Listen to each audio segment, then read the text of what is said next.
This is an unofficial audiobook with original content belonging to Wizards of the Coast. This content is covered under the fan content policy established by Wizards of the Coast. Listener discretion is advised. The Brothers' War by Jeff Grubb. Prologue. Opposites Attract. 63 AR. It was the night before the end of the world. The two armies had gathered on opposite sides of a blasted vale. Once this had been a verdant valley, its wide plain shaped by a wide, meandering river, its flanking hills blanketed by thick groves of oak, blanchwood, and iron root. Now these trees were gone. No more than ragged stumps remained. The grass burned away, and the earth beneath packed hard and barren. The stream was a sluggish flow hidden by a thick film of oil, its surface broken only by the shadowy masses of nameless solids. Thick, inky clouds concealed the moons and stars from sight. It had been overcast and cold on Argoth, despite unseasonably warmer weather elsewhere in Terisier. Both sides in the upcoming battle had taken to torching the forest they found, if only to deny their opponents supplies and support. By day, the cloud canopy was a dull gray, a sheet of rolled and unfinished steel. By night, it was lit only from below, by the thousands of campfires and foundries that now dotted the landscape.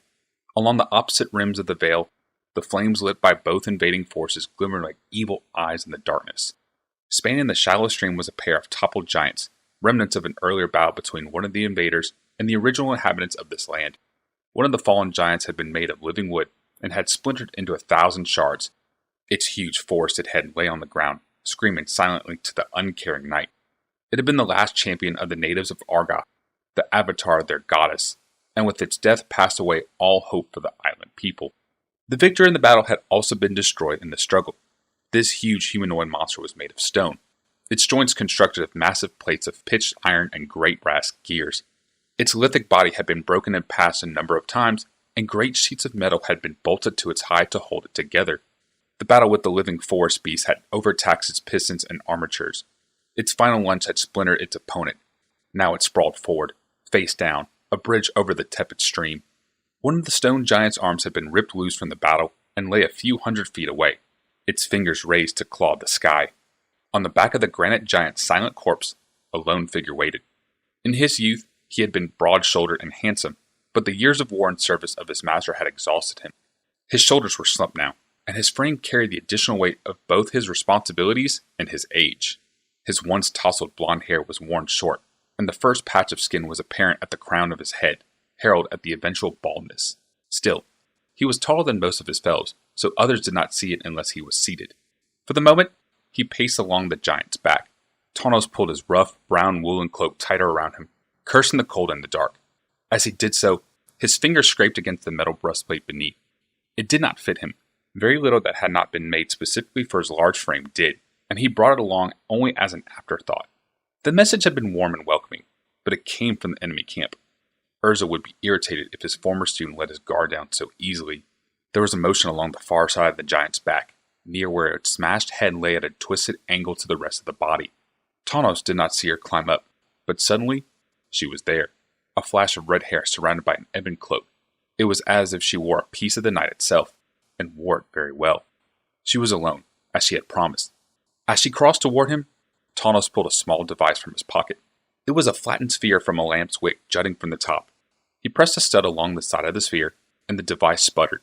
The wick burst into a brief, yellow flame, but subdued to a soft orange hue as Tawnos manipulated the small stud along the side. Ashnod drew into the light, and he saw that she had that bemused smirk that he had always found attractive. He also saw that there were now silver hairs among the scarlet. "I heard you were dead," he said. "Don't believe everything you hear, Duck," replied Ashnod the Uncaring with a broad smile. "I've heard I've died at least 5 times in the past 10 years. The smile faded, and the voice turned solemn. "You came. Thank you." "You sent a message," said Tawnos. "It could have been a trap," said Ashnod. "It could have been," admitted Tawnos, and opened his cloak. His breastplate reflected the small light, which glimmered off the 2 sets of ornate weapons that rode on his hips. Ashnod smiled again. "Good to know you're still cautious," she said. "Prepared," observed Tawnos. "That is all. Prepared." Ashnod slung her pack on the ground and knelt next to it. Tawnos hesitated, then joined her. They sat in relative silence for a long moment. Far off in the distance on either side of the veil were the hammers of forgers preparing for the bloody business of the next day.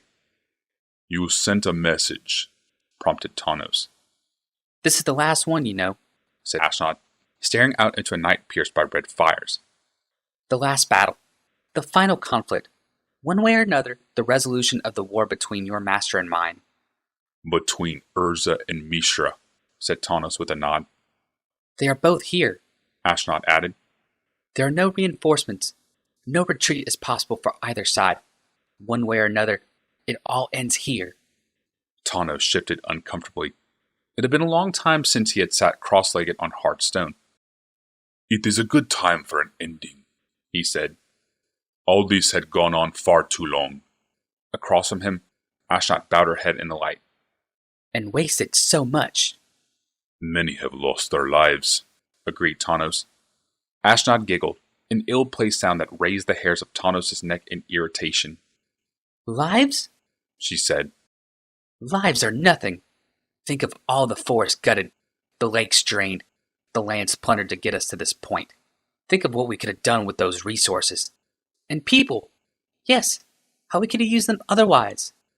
As she spoke, Tanos could feel his face tighten in disapproval. Even in the dim glow, Ashnod could feel a silent irritation. Sorry, she said at last. I spoke before I thought. Good to know there are universal constants, said Tanos stonily. Sorry. There was another pause, and in the distance something clattered. It sounded like a mechanical demon laughing. How is he? She said at last. The same, only more so, Tanos said. Yours? Ashnod shook her head. Something's wrong. Tanos raised an eyebrow, and she added quickly. Mishra's colder than ever. More calculating. I'm worried. I always worry, said Tanos. Urza has become more withdrawn over the passing years. Withdrawn, Ashnod said. That is the word. As if we aren't even there. Like no one else is. She reached out to touch his shoulder. Tanos stiffened, leaning away, and she let the gesture drop. You're right about it being a waste, she said at last. But it can be avoided even now. How? Tanos' eyes narrowed. Give him what he wants, said Ashnod. Give Mishra the other half of the stone. Surrender? Tanos said, his voice too loud. After all this, surrender? When tomorrow we might carry the field. Before we came to Argop, it might have been an option perhaps. He thought a moment, and said more to himself than his companion. No, not even before. Ashnod held up both hands in a pacific gesture. Just a suggestion, Duck. He sent you with this message? My words are my own, snapped Ashnod. He doesn't trust me, she added softly. Who would at this point? Asked Tanos. The words were out of his mouth before he realized what he said. Fine, she snarled, and stood up suddenly. She grabbed the knapsack, and it disappeared again within the shadows of her voluminous cloak. And I even came bearing gifts. Any gift from you would be treated suspiciously, said Tanos, scrambling to his feet and standing next to her. They paused for a moment, and a cold wind passed between them. Then, Ashnod turned to leave. Perhaps, Tanos began. She hesitated at his words. Perhaps we could get our two masters together, he continued. Without their weapons, without their armies, perhaps there is a way to make them both understand each other. Ashnod shook her head. They are lockstep in their actions now, as mechanical as their own inventions, as relentless as the phases of the glimmer moon. She gave a sad giggle. You dream of a time when they could understand each other. There was never such a time. She walked away from him, then paused and turned. Be careful tomorrow. May you survive the battle. She walked away to the far end of the toppled giant and put her hood up.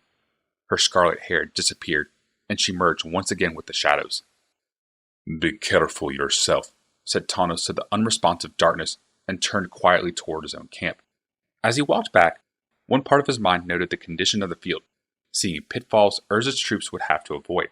But another segment of his consciousness meditated on Ashnod's words, repeating them over and over. There was never such a time.